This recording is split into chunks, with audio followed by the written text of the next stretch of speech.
संसार हा एकट्याचा नाहीये, संसार दोघांना मिळून करायचा आहे. काही काही बाया म्हणतात मेला रात्रंदिवस दारू पितो, मी एकटी संसार करते. अजिबात नाही, तो तुझा गैरसमज आहे. नवऱ्याने सुद्धा म्हणायचं नाही मी एकटा संसार करतो, बायकोने सुद्धा म्हणायचं नाही मी एकटी संसार करते. संसार हा दोघांचा आहे, दोघांच्या विना संसार चालत नाही. अरे उदाहरण देऊन सांगे, जगाचा बाप सुद्धा एकटा संसार करत नाही, तर तुमचा आमचा काय. जगाचा बाप सुद्धा रुक्मिणी मातेला म्हणतोय, तुझ्या विना वैकुंठाचा कारभार चालना, एकल्या विठुरायाला हो संसार पेलना. तुझ्या विना वैकुंठाचा कारभार चालना, एकल्या विठुरायाला हो संसार पेलना. एक रखुमाई ए भक्तांच्या माहेरी, सावलीच्या पावलाने विठोच्या गाभारी. तुझ्या विना वैकुंठाचा कारभार चालना, एकल्या विठुरायाला हो संसार पेलना.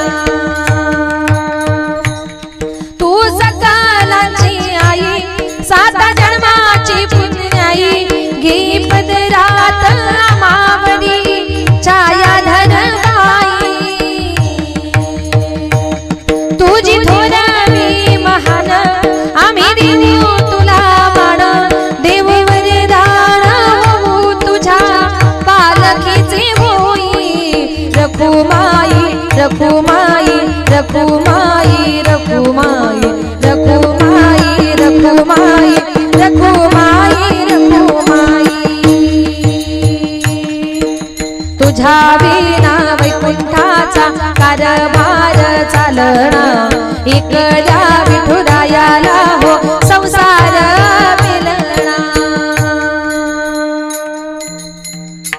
म्हणजे थोडक्यात काय, जगाचा बाप सुद्धा रुक्मिणी मातेला म्हणतोय, रुक्मिणी तुझ्या विना वैकुंठाचा कारभार चालना, एकल्या विठुरायाला हो संसार पेलना. जगाच्या बापाने सुद्धा एकट्यानं संसार केला नाही, म्हणून आपण सुद्धा मी संसार करतोय असं म्हणायचं नाही. पुरावा देऊन सांगेल, जिथे विठ्ठल आहे तिथे रुक्मिणी आहे, जिथे शंकर आहे तिथे पार्वती आहे, जिथे विष्णू आहे तिथे लक्ष्मी आहे. तुम्ही सांगाल प्रभू दत्तात्रयांचा अवतार तर चिरंजीव आहे, त्यांची बायको बरोबर नाही पण आहे, ध्यानात घ्या. त्यांच्या बरोबर जी कामधेनू आहे, जी गोमाता आहे ना, ती लक्ष्मीच्या रूपामध्ये त्यांच्या बरोबर आहे. वामन अवतारामध्ये त्यांच्या बरोबर त्यांची पत्नी दिसत नाही, पण वामन अवतारामध्ये भगवंताच्या हातात जी छत्री आहे ना, त्या छत्रीच्या रूपामध्ये लक्ष्मी त्यांच्या बरोबर आहे.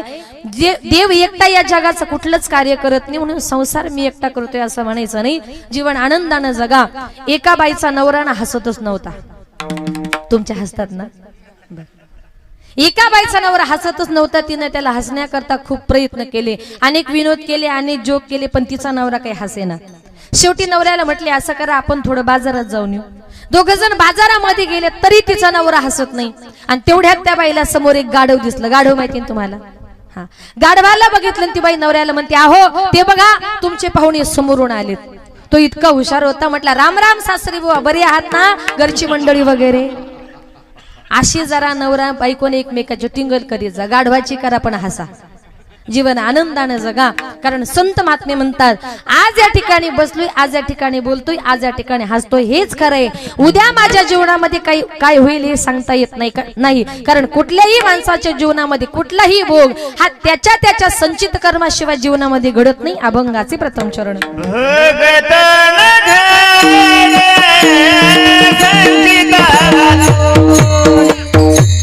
Oh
तो न घडे संचिता वाचोनी करावे ते मणी समाधान। कुठल्याही माणसाच्या जीवनामध्ये कुठलाही भोग हा त्या माणसाच्या संचित कर्माशिवाय घडत नाही। संचित कर्म म्हणजे काय? साचून ठेवलेलं कर्म। देवादिकांना सुद्धा त्यांचं कर्म चुकलं नाही। त्याच्याबद्दल तुम्हाला एक उदाहरण देऊन सांगेल का संचित कर्म माणसाला कसं चुकत नाही। एक सुंदर प्रकारचं उदाहरण आले का वियोग घडला सीता देवी। कर्माचा एक दृष्टांतामध्ये एक सुंदर अभंग माझ्या नाथबाबांनी निर्माण केला आणि त्याच्यामध्ये सांगितलंय वियोग घडला सीता देवी। सीता मातेला सुद्धा आपल्या पतीचा वियोग सहन करावा लागला। तिचं संचित कर्म काय असेल त्याच्याबद्दल तुम्हाला एक सुंदर उदाहरण सांगते। सीता माता ही कुमारी अवस्थेमध्ये असताना एक दिवस ती जंगलामध्ये फिरण्याकरता गेली होती। जंगलामध्ये विहार करत असताना एका झाडाखाली ती आरामाला बसली। त्या झाडाखाली झाडाच्या वरती एक घरटं होतं। त्या घरट्यामध्ये एक पक्षी आणि एक पक्षीण दोघं जण नवरा बायको त्या घरट्यामध्ये बसून गप्पा मारत होते। तिचा जरा ती देवकालीन असल्यामुळे देवांशी तिचा संबंध असल्यामुळे तिला पक्ष्यांची भाषा कळत होती। तिनं जरा कान देऊन ऐकलं हे दोघं नवरा बायको बोलतायत तरी काय। त्या टायमाला तिच्या लक्षात आलं की तो पक्षी आपल्या बायकोला एक ग्रंथ सांगत होता। तिला तो ग्रंथ फार आवडला। तिने त्या पक्षाच्या जवळ गेली त्या पक्षाला सांगितलं काय रे तू तुझ्या बायकोला जो ग्रंथ सांगतो याचं नाव काय? त्यानं सांगितलं या ग्रंथाचं नाव रामायण आहे। तू तुझ्या बायकोला कशा करता सांगतो? त्यानं सांगितलं माझी बायको काही दिवसांनी ती अंड्यांवर बसलेली आहे। या अंड्यांमधून पिली बाहेर येणार आहेत आणि त्या पिलांवर चांगले संस्कार करण्याकरता मी माझ्या बायकोला हा रामायण नावाचा ग्रंथ सांगतोय। बघा पक्ष्यांना सुद्धा अक्कल होती का आपल्या मुलांवर रामायणाचे संस्कार झाले पाहिजे। पण आता बाया गरोदर राहिल्या त्या नवऱ्याला म्हणतात जरा पिक्चरचे डोहाळे लागलेत। हा फरक आपल्यात आणि पक्ष्यांमध्ये। त्या टायमाला तिने सांगितलं हा ग्रंथ मला खूप आवडलाय तू काही कर हा सगळा ग्रंथ मला सांग। ग्रंथ सांग म्हटल्यानंतर त्या पक्षाने सांगितलं ठीक आहे माते मी बरोबर त्या टायमाला येतो। काढून घ्या तू बरोबर 12 वाजता या झाडाखाली येत जा। मी तुला संपूर्ण ते रामायण नावाचा ग्रंथ सांगेल। सीता मातेने सांगितलं ठीक आहे उद्यापासून सुरुवात करूया। इकडे लक्ष द्या। बॅनर कधी बघितला नाही? बघितलंय ना? बरं काढून घ्या तोपर्यंत मी थांबतो। हा नाही मग त्यांचं लक्ष त्या बॅनरकडे माझ्याकडे नाही। कुठं आलो होतो आपण? का जाऊ घरी? नको ना? बर हा त्यांचं लक्ष मावशींचं बरोबर तू 12 वाजता या झाडाखाली येत जा। मी तुला हा ग्रंथ सांगेल। मातेने सांगितलं ठीक आहे उद्यापासून सुरुवात करूया। सीता माता निघाली 2 पावलं पुढे टाकले तेवढ्यात तिच्या लक्षात आलं की अरे ही पक्षाची जात आहे। आज या झाडावर उद्या त्या झाडावर परवा त्या गावाला याचा काय भरोसा आहे। म्हणून ती पळत गेली। तिने ते पक्षी आणि पक्षिणीला दोघांना आपल्या हातामध्ये घट्ट पकडलं आणि त्याला सांगितलं बाबांनो तू माझ्या राजवाड्यामध्ये चल। पक्षाने सांगितलं नाही बाबा सीता माता आमचं जीवन हे जंगलामध्ये विहार करण्याचे त्याच्यामुळे तुझा कितीही मोठा राजवाडा असला तर आम्हाला नको। तुझ्या करता मी सोन्याचा पिंजरा देते। माते सोन्याचा पिंजरा नको जंगलात झाडावर राहू पण सुखानं राहू। सीता माता ऐकत नाही। तिने त्या पक्षाला पकडलं राजवाड्यामध्ये नेलं। दोघांनाही एका पक्षामध्ये डांबून ठेवलं। त्या पिंजऱ्यामध्ये दामून ठेवल्यानंतर तो पक्षी पुन्हा पुन्हा विनंती करतोय माते अगं आम्हाला मुक्तपणे जंगलामध्ये संचार करायचा करू दे असं आम्हाला डांबून ठेवू नको। सीता मातेने सांगितलं जोपर्यंत रामायण नावाचा ग्रंथ पूर्ण होत नाही तोपर्यंत मी तुला माझ्या पिंजऱ्यातून जाऊ देणार नाही। त्या पक्षाने विचार केला की अरे हिच्या पिंजऱ्यामध्ये 2-4 महिने टांगून राहण्यापेक्षा नाही का मग त्याने त्या मातेला सांगितलं माते माझी बायको गरोदर आहे तिची पिल्ली त्या घरट्यामध्ये आहे कमीत कमी त्या बाळांचा जन्म होईपर्यंत तरी राहू दे। तिने सांगितलं मला तुमच्या बाळांशी काही घेणं नाही मला फक्त ग्रंथ ऐकायचा आहे। अक्षरशः विचार करा एका आईला आणि एका बापाला आपल्या मुलांपासून सुद्धा दूर केलं। त्यांना तिथे घेऊन आली आणि त्या पक्षाने सांगितलं बघ माझी बायको गरोदर आहे बर का तिला मी स्वतः कमवलेलं अन्न लागतं फळं लागतात। तिने सांगितलं काय फळं लागतात मला सांग मी तुला इथं आणून देते। पक्षी पुन्हा पुन्हा विनंती करतोय मातेने परवानगी दिली ठीक आहे तू तुझ्या बायकोसाठी अन्न पाणी आणण्याकरता जा पण तुझ्या बायकोला पिंजऱ्यातून सोडणार नाही। पक्षी त्या घरट्यातून त्या पिंजऱ्यातून निघून गेला आणि त्या पक्षाने विचार केला की अरे हिच्या घरट्यामध्ये डांबून मरण्यापेक्षा बायको विना जीवन जगलेलं बरं। आणि बायकोच्या लक्षात आलं ज्या अर्थी हा एवढा विनंती करत होता त्या अर्थी नवरा गेला तो परत येईल त्याची गॅरंटी नाही. तिने ठरवलं जोपर्यंत माझा नवरा परत पिंजऱ्यामध्ये येत नाही तोपर्यंत म्हटली अन्न पाण्याला स्पर्श करणार नाही. संध्याकाळचा टाइम झाला. सीता माता विचारते ती पक्षीने विचारते सीता मातेला आला का माझा पती? नाही आला. आला का माझा पती? नाही आला. 2-4 वेळा विचारून झालं. रात्रीचे 12 वाजले. तिने अन्न पाणी घेतलं नव्हतं. ती गरोदर होती आणि त्याच्यामुळे तिला चक्कर येऊ लागली. शास्त्र असं सांगतं, रामायण सुद्धा असं सांगतं, गरोदर स्त्रीला त्रास देणं हे सगळ्यात मोठं पाप आहे. कारण तिला आधीच तिचं दुःख असतं, त्याच्यात घरच्या लोकांनी जर त्रास दिला तर त्याच्यासारखा पापी माणूस या जगामध्ये नाही. ती गरोदर असल्यामुळे तिला उपाशी होती. तिला चक्कर येऊ लागली. ती विचारायची आला का माझा पती? नाही आला म्हटली की ती चक्कर येऊन पडायची. 12 वाजले. तिच्या लक्षात आलं आता माझा पती सकाळपासून गेला, तो अजून येत नाही, म्हणजे तो परत कधीच येणार नाही.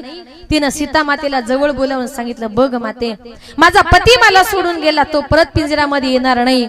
मला माझ्या पतीशिवाय जीवन जगायचं नाही आणि पती विना जीवन जगण्यापेक्षा तुझ्या पिंजऱ्यामध्ये मरण्यापेक्षा आता मी माझा प्राण त्याग करते. आता माते मी जगत नाही. पण माते जाताना तुला एक सांगेल का ज्याप्रमाणे तू माझ्या आणि माझ्या पतीमध्ये फूट पाडलीस, मला माझ्या पतीचा वियोग सहन करावा लागला, त्याप्रमाणे माते तुला देखील एक दिवस लग्न झाल्यानंतर तुझ्या पतीचा वियोग सहन करावा लागेल.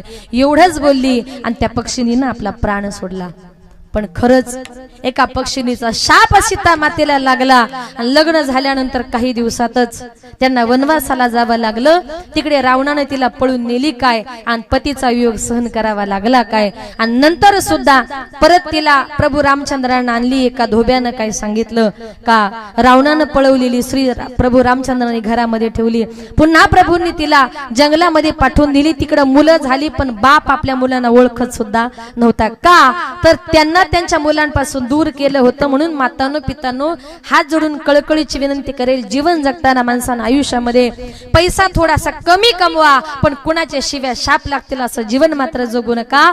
सीता मातेला एका पक्षिणीचा शाप लागला तर तिला सुद्धा पतीचा वियोग सहन करावा लागला. म्हणून जाताना एक विनंती आहे, काही काही लोक एक शो म्हणून घरामध्ये पोपट आणतात, चिमण्या आणतात, कोणी मासे आणतात, पण अशा माणसाचा प्रपंच कधी सुखाचा होत नाही. बघा तुम्ही सांगाल कोटी रुपये जवळ आहे, घरामध्ये सुख नाही. घरामध्ये प्राणी पशु पक्षी जर डांबून ठेवले असतील ना तर ते प्राणी पशु पक्षी तुम्हाला आम्हाला पावला पावला शाप देतात. अरे जसं तू आम्हाला एकमेकांपासून तोडलं, आम्हाला पिंजऱ्यामध्ये डांबून ठेवलं, तसं तुझ्याही वर एक दिवस अशी वेळ येईल. आणि म्हणून याला कारण का सीता मातेला आपल्या पतीचा वियोग सहन करावा लागला. याला कारण का तर भोगतो न घडे संचेता वाचोनी, तिचं मागच्या जन्मीचं काहीतरी कर्म शिल्लक. आणि म्हणून सीता मातेला सुद्धा पतीचा वियोग सहन करावा लागला. ज्याप्रमाणे कर्म केले त्याप्रमाणे आली या भोगासी असावे सादर, आली या भोगासी असावे सादर, आलिया भोगासी असावे सादर,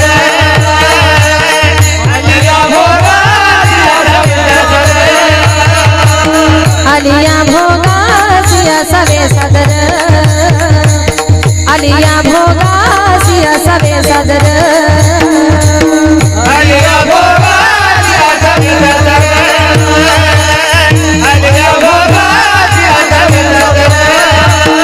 देवा बरी भार घालूनिया, देवा बरी भार घालूनिया, देवा बरी भार घालूनिया, देवा बरी भार घालूनिया, मग तो कृपा सिंधुनी बरी सकडे, मग तो कृपा सिंधुनी बरी सकडे, मग तो कृपा सिंधुनी बरी सकडे, मग तो कृपा सिंधुनी बरी सकडे.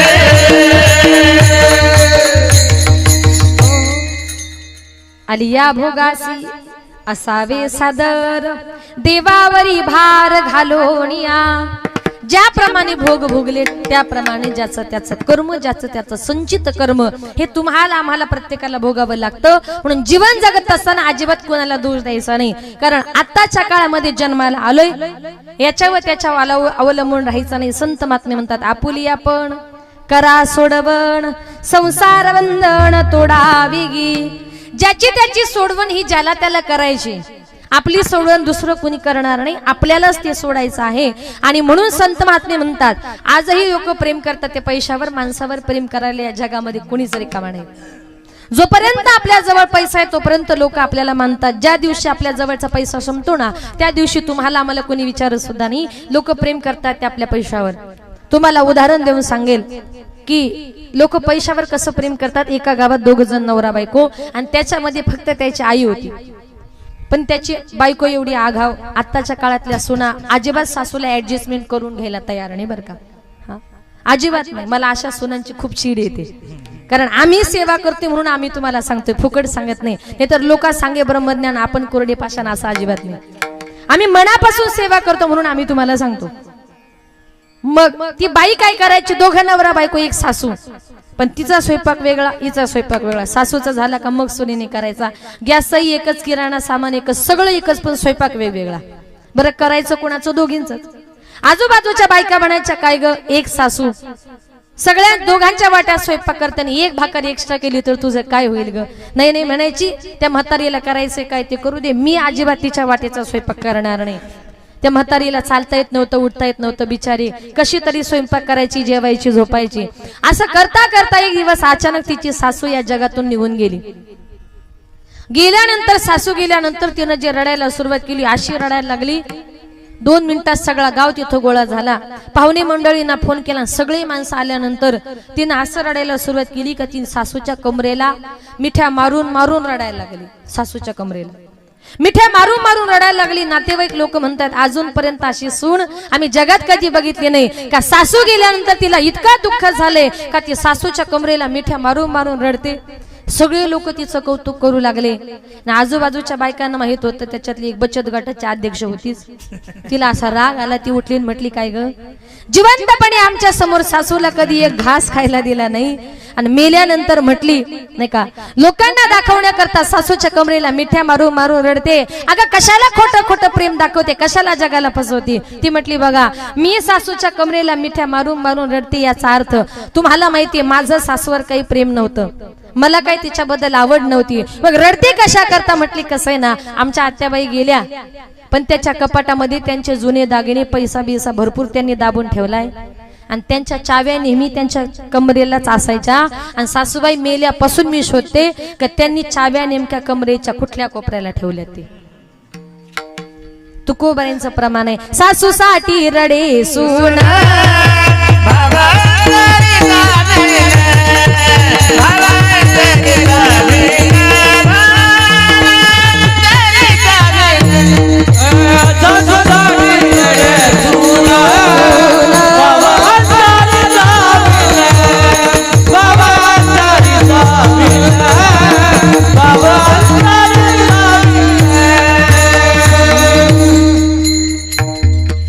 सासूसाठी रडे सून भावंतरीचा भिन्न. ज्या टायमाला एखादी सुनबाई, इथलं सांगत नाही दुसरीकडचं सांगते, ज्या टायमाला एखादी सुनबाई सासू करता रडते ना त्या टायमाला तिच्या मनामध्ये भाव असतो बरं झालं सासू गेली, तिच्या गळ्यातले दागिने आता सगळे मला मिळाले. बरोबर ना. काही काही बायका रडतात बरं झालं सासू गेली, आमच्या जीवनातली कायमची कटकट गेली. सासूसाठी लोक रडतात पण कशी, भावंतरीचा भिन्न सासूसाठी रडे सून. हे संतांना सुद्धा माहित होतं कलियुगात हे घडणार आहे म्हणून संतांना सुद्धा असे अभंग लिहावे लागले तो नाही का. माझ्या तुकोबारायांना ज्या टायमाला बघा एखादा नवरा जर दारू पित असेल आणि त्याचं संसाराकडे जर लक्ष लागत नसेल, मुलगी घराणं कुणाला सांगते आई बापाला, काय सांगू आई नवऱ्याचं संसारात लक्ष लागत नाही, मुला बाळांकडे लक्ष देत नाही. मग जावयाची समजूत घालण्याकरता कोण येते हो, काही अनुभव आहे, कोण येते, सासू. मग ती सांगते जाबाई बापू असं करू नका, मुलांकडे लक्ष द्या, बायकोकडे लक्ष द्या. पण याच्यात सुद्धा माझ्या तुकोबारायांनी अभंग निर्माण केला. तुकोबारायांचं संसाराकडे लक्ष लागत नव्हतं ना त्या टायमाला तुकोबारायांची सासू सुद्धा तुकोबारायांची समजूत घालण्याकरता आली. महाराज असं करू नका, बायको मुलांकडे लक्ष द्या. त्या टायमाला तुकोबाराय सासूला काय म्हटली माहिती, मामी नको मज पाशी वदो प्रपंचाच्या विशी. म्हणून सासूला मामी म्हणण्याची प्रथा आत्ताची नाही तुकोबारायांपासूनची आहे. काय तुकोबाराय म्हटले, मामी नको मज पाशी, मामी माझ्या जवळ वदो प्रपंचाच्या विषयी, प्रपंचाच्या गोष्टी मला सांगू नका. का तर माझ्या तुकोबाराने हा संसार हा प्रपंच करायचा नव्हता, तुकोबाराने करायचं होतं ते देवाचं चिंतन. म्हणून तुकोबाराय म्हणतात, ज्या टायमाला आम्ही कीर्तन करतोय ना त्या टायमाला चित्ताचे आसन, चित्ताचे आसन, चित्ताचे आसन, चित्ताचे आसन, चित्ताचे आसन,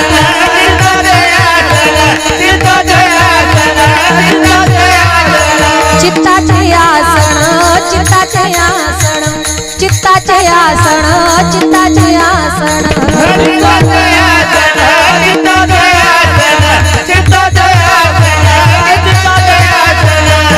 तुका करी तो कीर्तन, तुका करी तो कीर्तन, घ्यावी घ्यावी घ्यावी घ्यावी माझी सेवा, घ्यावी घ्यावी घ्यावी घ्यावी माझी सेवा.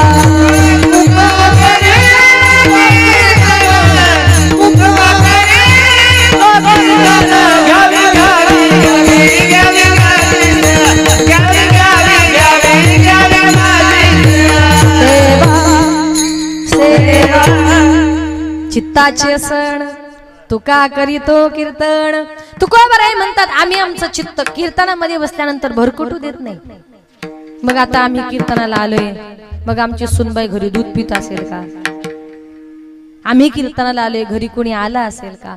अजिबात नाही. तुकोबाराय म्हणतात, आम्ही आमचं चित्त, चित्ताचे आसन, त्या चित्ताच्या आसनावर आम्ही बसतो, मग देवा तुझं कीर्तन करतो. म्हणून तुकोबाराय म्हणतात, देवा बोलताना जर कुणाला अपशब्द गेला असेल, बोलताना जर कुणाचं मन दुखवलं असेल तर घ्यावी घ्यावी माझी सेवा, दीन दुर्बळासी देवा, नाही का? म्हणून माझ्या संतांना हा दुःखरूपी संसार करायचाच नव्हता. म्हणून तुकोबाराय म्हणतात, आपण जर मनापासून त्याचं चिंतन केलं आणि जीवनामध्ये जर दुःख आलं ना, त्या टायमाला जीवनामध्ये कितीही मोठं दुःख येऊ द्यावं, मनामध्ये अजिबात कुठल्याही प्रकारचा खेद धरायचा नाही. अभंगाचे दुसरे मनोनी जा मने मानून जाते, मनोनी मने मानोनी जाते, मनोनी मने मानून जाते, मनोनी मने मानून जाते, मनोनी जा मने मानून जाते, मनोनी मानून जाते.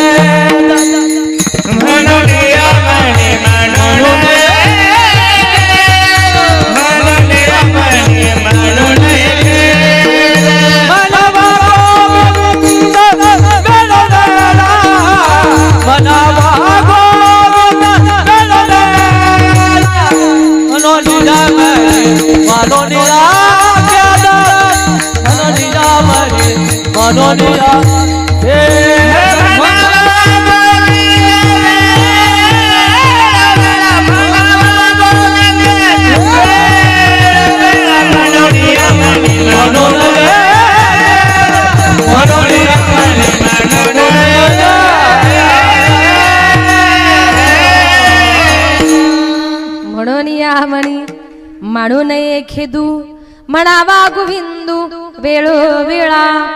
तुकोबाराय म्हणतात, जीवनामध्ये कितीही दुःख आलं तरी त्याचा खेद मनामध्ये धरायचा नाही. तुम्ही एकच करायचं, म्हणावा गोविंद वेळोवेळा. वेळोवेळी गोविंदाचं नामचिंतन करा. काही काही लोक प्रश्न करतात, ताई आम्ही गोविंदाचं चिंतन करणार, मग भगवंत आमचं दुःख दूर करणार का? असे काही काही लोक प्रश्न करतात. कारण का, काही काही समाजामध्ये असे लोक ते कधीच कुणाचं ऐकत नाही, आणि जे कधी कुणाचं ऐकत नाही ते सांगतात माझ्यासारखा शहाणा या जगात नाही. जीवन जगताना उलट असं म्हणा, मला जे येतं ते खूप कमी येतं, माझ्यापेक्षा कितीतरी हुशार माणसं या जगामध्ये आहे, असं जी माणसं म्हणतात ना, तीच माणसं जीवनामध्ये काहीतरी प्रगती करतात. पण जी माणसं म्हणतात ना माझ्या एवढं कोणाला येत नाही, ते माणसं कधी पण मागे राहतात. बरं का, एका गावात एक बाई ब्राह्मणाकडे गेली आणि ब्राह्मणाला सांगितलं, ब्राह्मण दादा मला जरा सत्यनारायणाची पूजा करायची, काय काय लागेल यादी तयार करून द्या.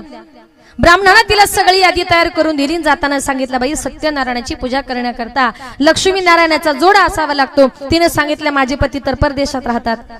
ब्राह्मणाने सांगितलं, बाई तुम्हाला पूजा करता येणार नाही, हवं तर नाही का एखादा दुसरी जोडी बसवा. ती म्हटली, असं कसं? ती जरा पुढची हुशार होती. पुढची हुशार कळताना ती म्हटली पूजा तर मलाच करायची बर का. मग ती म्हटली पुरुष लोक कसे, एखाद्या पूजेला जर बसले आणि तिथे जर त्यांची बायको हजर नसेल तर खिशामध्ये बायको म्हणून काय घेऊन बसता हो. चांगला अनुभव दिसतोय.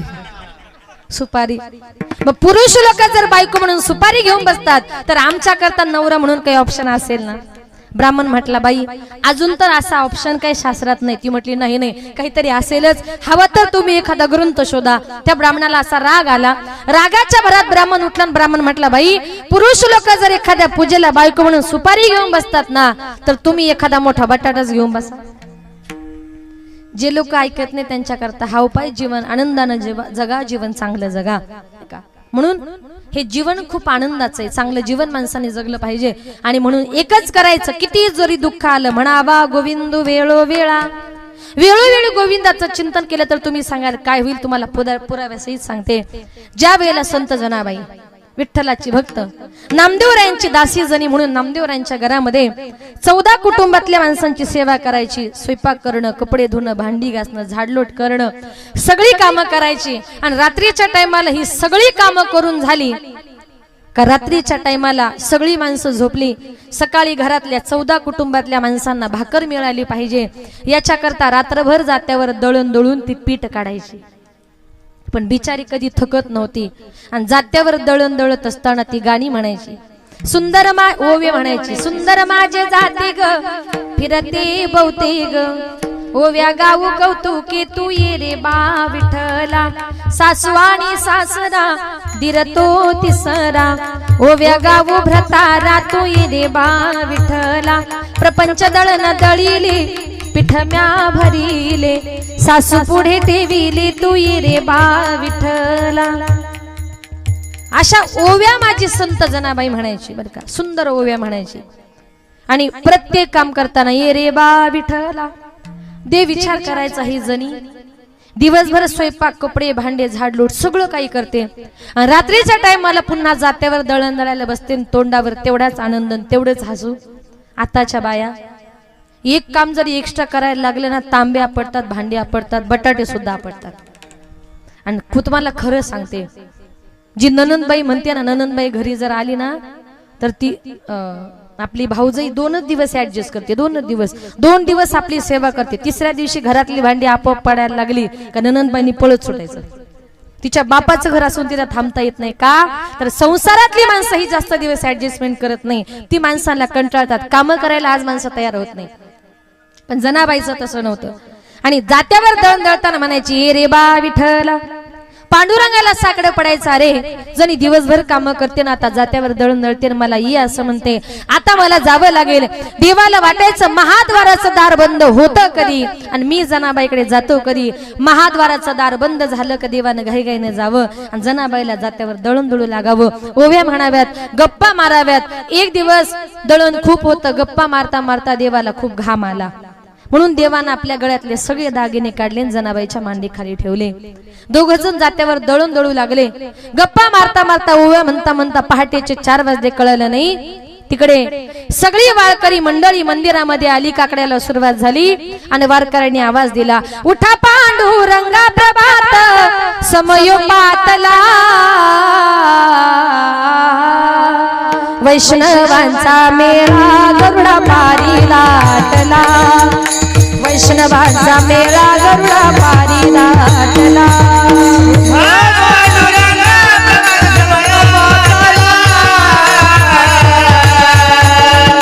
वैष्णवांचा मेळा गरुडा पारी लाटला.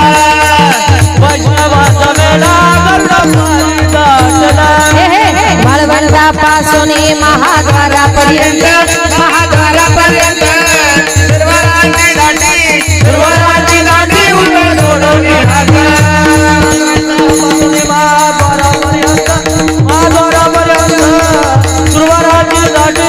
सुरवराची दांडी उलट सोडून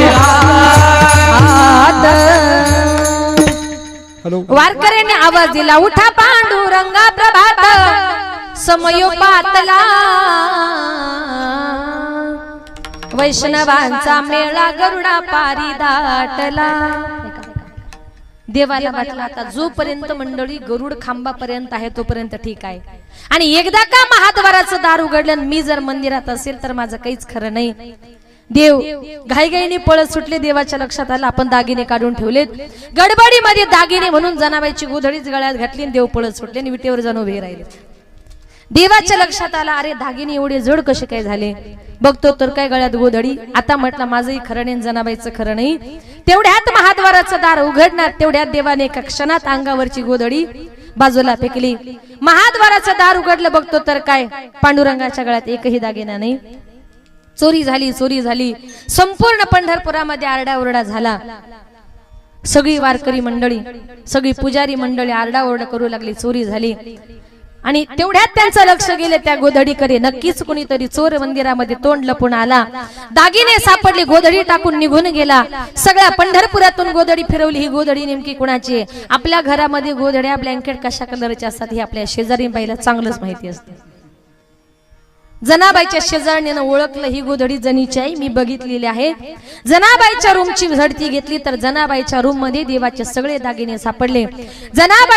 जनाबाईने विठ्ठलाची चोरी केली. तिथल्या राजानं पाटलानं फरमान सोडलं का जनाबाईला सुळावर द्या. जनाबाई करता चंद्रभागेच्या वाळवंटामध्ये सूळ रोवण्यात आला. 4-5 बायका जनाबाईला धरायला, बायांना बोलायला चान्सच लागतो की नाही. जने लाज वाटत नाही तुला? अगं तुझ्या गौऱ्या विठ्ठल विठ्ठल म्हणतात असं म्हणते, दिवसभर विठ्ठलाचं चिंतन करते, रात्री त्या देवाच्या चोऱ्या करते. जने लाज वाटत नाही तुला? अगं लाज कुठं सोडली? अशा बायका तिला म्हणतायत. पण जनाबाई मनातल्या मनात एकच म्हणते, देवा हे सगळं झालं याच्यामध्ये माझी चुकी नाही. तू स्वतःहून आलास, माझी गोधडी तू घेऊन गेलास आणि तुझे दागिने माझ्याजवळ ठेवून गेलास. विठ्ठला आता काय करायचंय तूच कर, आता मी कुणाला काही सांगू शकत नाही. जनाबाई मनातल्या मनात विठ्ठलाची प्रार्थना करते. असा कार्य विठ्ठला तू केलास कावा, अलंकार विसरुनी गेलास देवा. वाकळणी तू खांद्यावरी आळ चोरीचा माझ्यावरी, ओव्य गाऊन स्वरात तासनी घरात. जनाबाई देवाला म्हणते, देवा असं का केलंस? तो स्वतःहून माझी गोधडी घेऊन गेलास, दागिने विसरून गेलास. जनाबाईला धरून बांधून सुळापर्यंत नेलं. जनाबाईला सुळावर चढवलं. तोच काय प्रकार घडला? सुळाचे त्या झाले पाणी पाणी, सुळाचं पाणी झालं. पांडुरंग परमात्मा प्रगट झाले आणि जनाबाईनं देवाला नमस्कार केला. देव म्हणतात, जने तू माझी खरी खुरी भक्त आहेस. तुझ्यावर एवढा मोठं सुळावर द्यायचं संकट आलं, पण तू लोकांना म्हटले नाही का देव माझ्या घरी आला होता आणि देव त्याचे दागिने विसरून गेला. अजिबात तू असं काही सांगितलं नाही. मनामध्ये तू फक्त माझं चिंतन करत राहिल्यामुळे म्हणावा गोविंदू वेळोवेळा, वेळोवेळी तू माझं गोविंदाचं चिंतन केल्यामुळे म्हणून या मनी मानू नये खेदू. जनाबाईच्या मनातलं दुःख माझ्या पांडुरंग परमात्म्यानं दूर केलं. आणि देव दुःख दूर करतो पण कधी? म्हणावा गोविंदू वेळोवेळा त्याचं वेळोवेळी नामचिंतन केलं तर. म्हणून तुकोबाराय म्हणतात, जीवन जगताना अजिबात याच्यावर त्याच्यावर रुसायचं नाही. अभंगाचे 3रे चरण. आणि करू सावे न लगे बहुता, आणि करू सावे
Apollo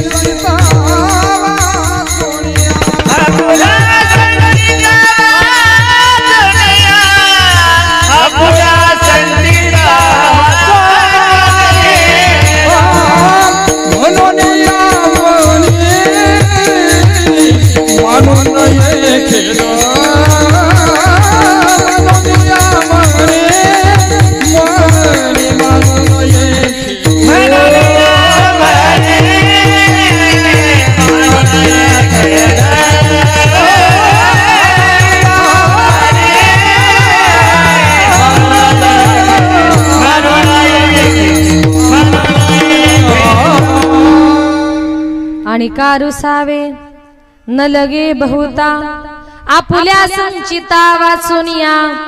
तुकोबाराय जीवन जगताना म्हणतात माणसाने अजिबात याच्यावर त्याच्यावर रुसायचं नाही. आत्ताच्या कलियुगामध्ये रुसवी फुगवी येणार आहे माझ्या तुकोबारायांना पूर्वीच कळलं होतं. बायका सुद्धा रुसतात. कोण म्हणतात वहिनीने चांगले पायच धुतले नाही, हातच लावला नाही, हळदी कुंकूच काही केलं नाही. काही काही पुरुष लोक रुसतात, त्यानं सगळ्यांना फेटा बांधला पण मलाच बांधला नाही, त्यानं आमंत्रण दिलं पण मलाच दिलं नाही, सगळ्या गावाला आमंत्रण केलं.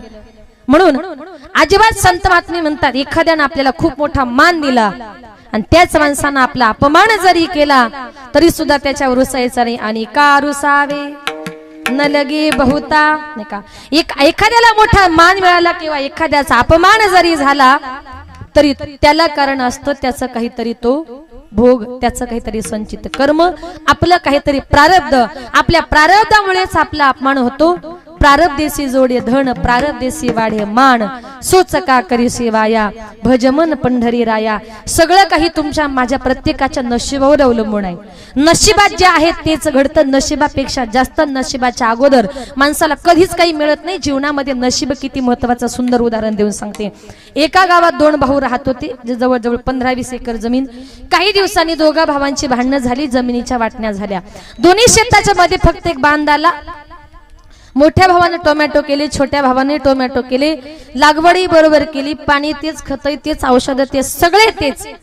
मोठ्या भावाचे टोमॅटो चांगले आले, छोट्या भावाच्या टोमॅटोवर करप्या नावाचा रोग गेला. करप्याच ना, मला माहिती आहे ना, हा बर. तो रोग गेला. त्याने विचार केला शेतही तेच, जमिनी तीच, खत, औषध, पाणी सगळं काही तेच, आणि मग त्याचे टोमॅटो चांगले, माझ्या टोमॅटो रोग कसा काय गेला.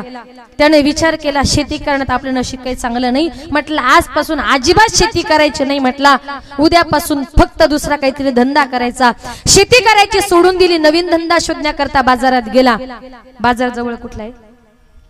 कोपरगावचा. कोपरगावच्या बाजारात गेला आणि त्याने विचार केला. बाजार फिरत राहिला. फिरता फिरता त्याला तिथे एक मासेवाला दिसला. बरं, त्या मासे विकणाऱ्याकडे असा तो मोठा लांब मासा, काय म्हणतात त्याला माहितीये? असा तो मोठा लांब, काय म्हटले? हा काहीतरी म्हटले ना तुम्ही. नाही, आपण सगळे वारकरी आहोत असं गृहीत धरूया.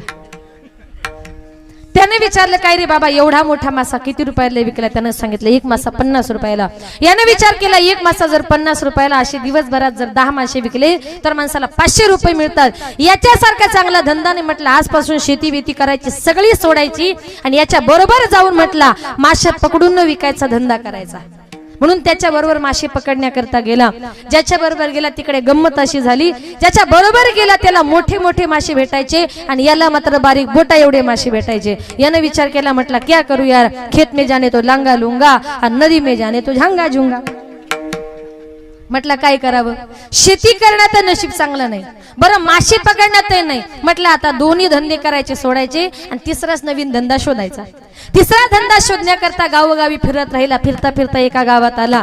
त्या गावात होतं नेमकं माझं कीर्तन. कीर्तन संपला, मला भेटला. म्हटलं ताई छान कीर्तन केलं. म्हटलं थँक्यू. म्हटलं का होत एका कीर्तनाचे किती पैसे घेता? म्हटलं घेते 15-20 हजार रुपये. म्हटलं चांगलं आहे, 2 तासात 15-20 हजार, याच्यासारखा चांगला धंदाच नाही.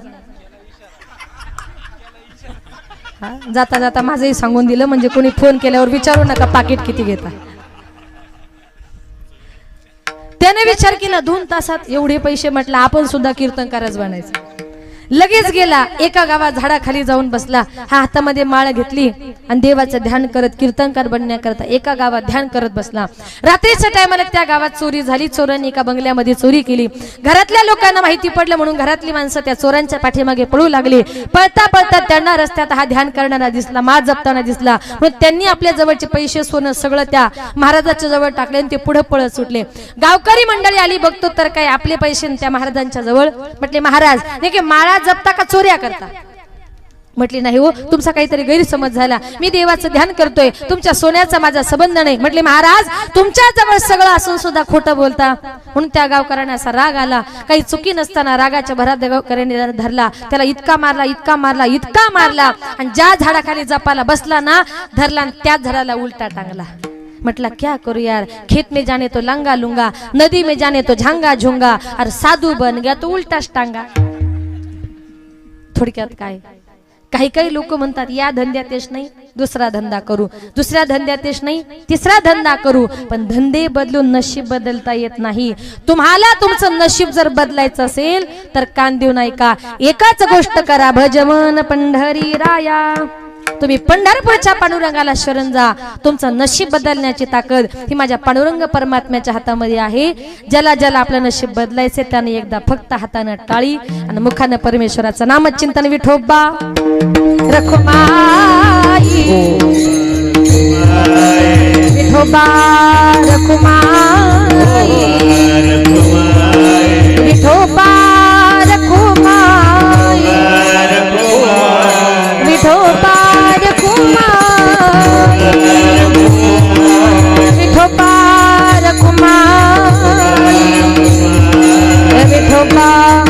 रखुमाई, विठोबा रखुमाई, विठोबा रखुमाई.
तुम्ही म्हणता राहू द्या, पण माझा श्वास कोंडला ना. एवढे हार घातले तुम्ही सगळे मानेवरच, असं आनंद वाटला. तुमचा आमच्यावर असणारं प्रेम या हारातून व्यक्त झालं. भोगतोण घडी संचिता वाचोणी, करावे ते मनी समाधान, म्हणून या मनी म्हणून खेदू, म्हणावा गोविंद वेळोवेळा. आता या ठिकाणी माझ्या अल्पमतीप्रमाणे अभंगाचा एक धावता भावार्थ आपल्या समोर मांडण्याचा प्रयत्न केला. कार्यक्रमाची वेळ ही संपत आली आहे. जास्त वेळ घेणार नाही. शेवटचे 10 मिनिटांमध्ये थोडंसं जाताना आई वडिलांविषयी बोलते. कीर्तनरूपी सेवा संपवते. या विश्वामध्ये आई बापासारखं श्रेष्ठ दैवत नाही. जिवंतपणी माणसाला आई बापाची किंमत कळत नाही. एकदा का आपले आई बाप या जगातून या विश्वातून निघून गेले नंतर कितीही रडलं फायदा होत नाही. एकदा का आपली आई या जगातून या विश्वातून निघून गेली, आज एक आई या जगातून या विश्वातून निघून गेली, त्या मातेला जाऊन आज 1 वर्ष पूर्ण झालं.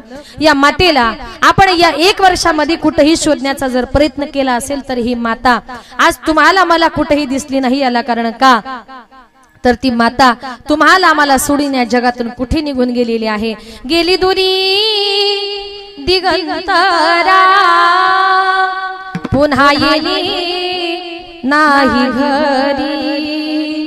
विजला हो नंदादीप कशी जाऊ मी मंदिरी लाडकी माझी आई वाट पहा ती कैवारी भोळी रखुमाई गेली झाली उदास पंढरी श्रद्धांजली देता थरथरे माझी काया राहू दे रे माझी आई मोक्षपदी देवराया। एखादा कीर्तन संपतं एखादा प्रवचन संपतं येऊ नका त्या टायमाला महाराज लोक म्हणतात 2 मिनिटं श्रद्धांजली करता उभं राहा। त्या टायमाला आपण उभे राहतो आणि मनातल्या मनात आपण एकच म्हणतो देवा माझ्या आईला माझ्या बापाला मोक्षपदाला ने। जिवंतपणे सेवा करानंतर किती रडलं तरी फायदा होत नाही। एकदा का आपली आई या जगातून या विश्वातून आपल्याला सोडून गेली ना तर दुसऱ्याच्या आईला प्रेमानं कितीही जरी आई म्हटलत ना सोडून या गेली आई मायली कराना सोडून या गेली आई मायली कराना आई आई आई आई म्हणू मी कुणाला आई आई आई हाका मारू मी कुणाला। आई आमच्यासाठी कष्ट केले फार आई आमच्यासाठी वाजू नका कष्ट केले फार सोडून या गेली आई सारा परिवार सोडून या गेली आई सारा परिवार। लेकी सुना रडत बसती काना कोपऱ्याला लेकी सुना रडत बसती काना कोपऱ्याला आठवण येते आई त्याच घडीला आठवण येते आई त्याच घडीला। सोडून या गेली आई मायली कराना आई आई आई आई म्हणू मी कुणाला आई आई आई हाका मारू मी कुणाला। म्हणजे एकदा का आपली आई या जगातून या विश्वातून निघून गेली ना आई नावाचं पात्र हे जगामध्ये खूप निस्वार्थी असतं। या जगामध्ये आपल्यावर सगळ्यात निस्वार्थ प्रेम कोण करू शकतं तर त्याला आपले माय आणि आपले बाप म्हणतात। म्हणून प्रत्येक मुलाला माझी विनंती असेल आपल्या आई बापाजवळ तुम्ही सुखाच्या गोष्टी सांगा पण तुमच्यावर किती कर्ज आहे आणि तुमच्या जीवनामध्ये किती दुःख आहे ही गोष्ट तुमच्या म्हाताऱ्या मायबापाला सांगू नका हो। आणि तुम्ही जर आपल्या मनातली एखादी गोष्ट तुमच्या मायबापाला सांगितली ना आपले मायबाप ते एकाच गोष्टीचा विचार करतात माझ्या मुलावर कर्ज आहे त्याचं कर्ज कधी फिटेल त्याचा आता कसं होईल या सगळ्याचा विचार करून करून आपले मायबाप रात्र रात्र झोपत नाही। त्याला आपल्या मुलांची काळजी असते का तर आपले मायबाप हे आपल्यावर निस्वार्थ प्रेम करतात। म्हणून सगळ्या जगाला विसरा पण मायबापाला कधी विसरू नका। सांगून जाईल आज या मातेच्या पश्चामध्ये त्यांच्या 3 मुली आहेत 2 मुलं आहेत। आई आणि मुलीचं नातं किती गोड असतं अतिशय गोड नातं अतिशय प्रेमाचं नातं अगदी लहानपणापासून मुलगी म्हणजे आई म्हणजे मुलीची मैत्रीण असते। आपल्या आईजवळ प्रत्येक गोष्ट ती शेअर करत असते सगळ्या गोष्टी आपल्या आईला सांगते। चांगलं असेल तर आई हो म्हणते नाही असेल तर आपल्या मुलीवर चांगले संस्कार करते। आणि ज्या टायमाला आई आपल्या मुलीवर संस्कार करते घरामध्ये असताना असं एकही घर नाही का त्या घरामध्ये आईचं मुलीचं भांडण होत नाही। पण ते भांडण म्हणजे कसं असतं माय लेकीचं भांडण दह्या दुधाची उकळी लेक धरते अबोलाई मनाची मोकळी।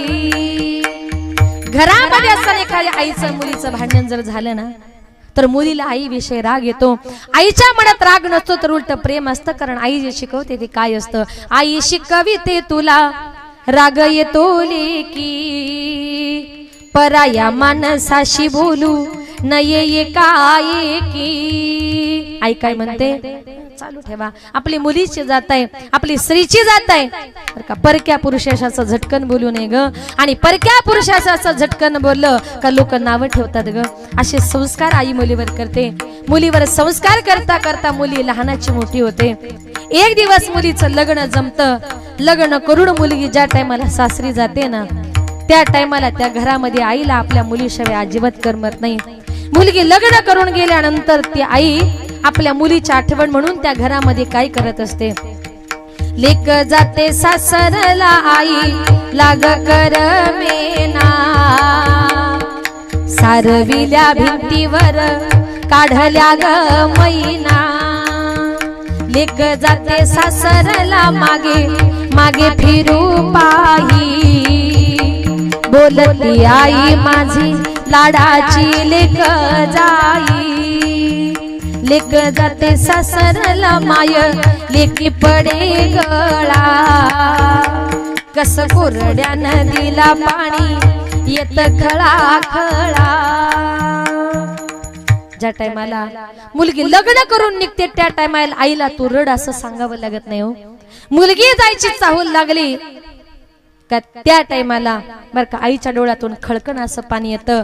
आणि खरंच आज इथल्या प्रत्येक मुलीला सांगून जाईल, जोपर्यंत आपल्या माहेरामध्ये आपले मायबाप जिवंत आहे ना तोपर्यंतच आपल्याला मुलीला माहेर असतं.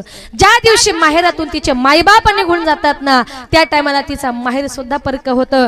जोपर्यंत आपले मायबाप माहेरामध्ये जिवंत आहे ना तोपर्यंत माय त्या मुलीची पिशवी कधीच रिकामी पाठवत नाही हो, कधीच नाही.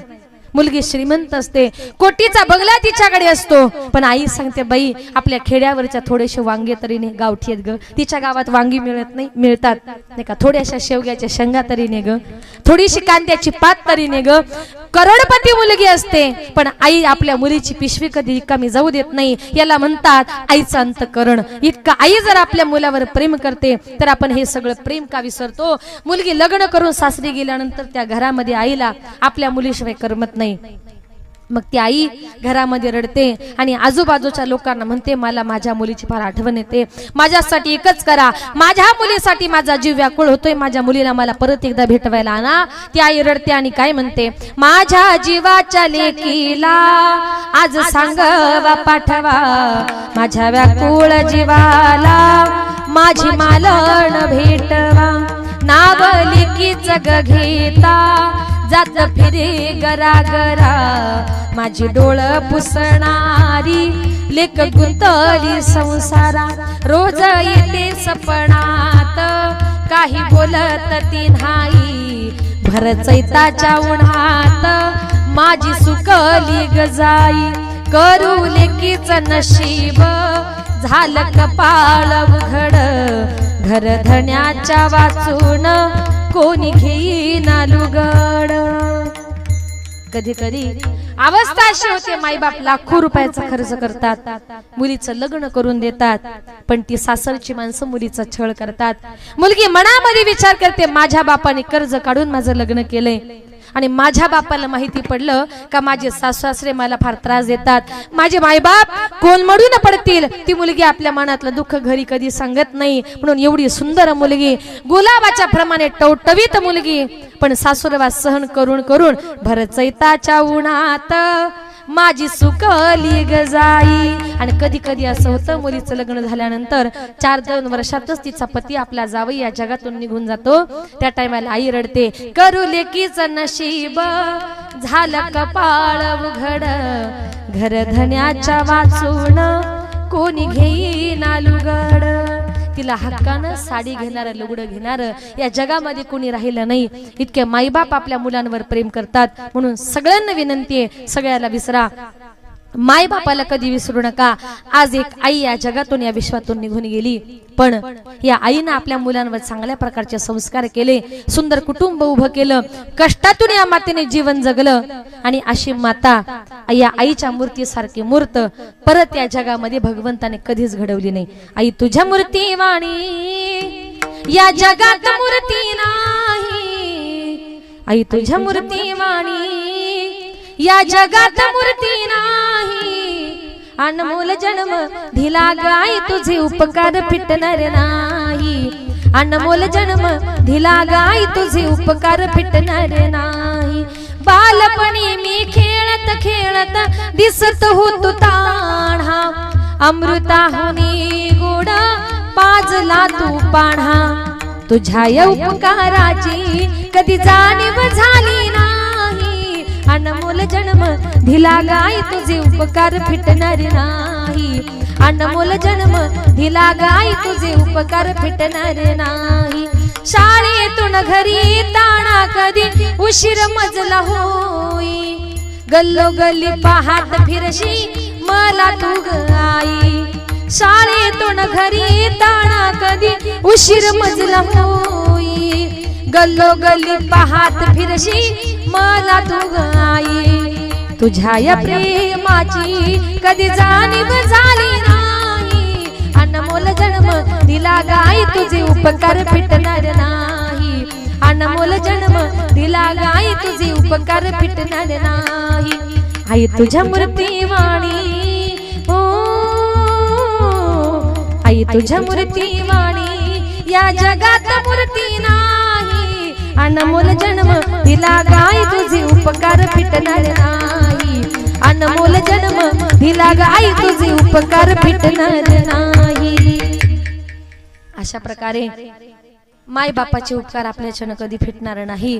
आज या ठिकाणी कैलासवासी गंगा भागीरथी लक्ष्मीबाई त्र्यंबक लोंढे या आईंना आपल्यातून जाऊन आज या ठिकाणी 1 वर्ष पूर्ण झालं।